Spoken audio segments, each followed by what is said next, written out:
नासरीन सॼी सिंध जी हिंगोर जा वेझो ॻोठ राणो ख़ान सोलंकी में मुसलसल हलंदड़ बरसात तबाही मचाए छॾी आहे।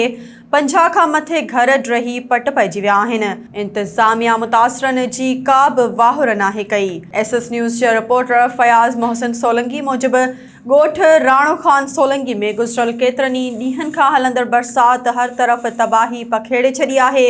ॻोठ में 50 खां मथे घर ड्रही पट थी विया आहिनि। इंतिज़ामिया तरफ़ां ॻोठ राणो ख़ान सोलंकी जे बरसात मुतासिर माण्हुनि जी हिन वक़्त ताईं का बि सार नाहे लधी ऐं न ई को चूंडियल नुमाइंदो उन्हनि वटि लड़ी आयो आहे। ॻोठाणनि हद जे चूंडियल नुमाइंदनि MNA Javed Ali Shah, MNA Mehreen Bhutto, MPA प्यार अली शाह, DC खैरपुर, AC सोभोदेरो ऐं वसवारनि खां मुतालबो कयो आहे त संदनि माली मदद कई वञे ऐं थियल नुक़सान जो अज़ालो कयो वञे।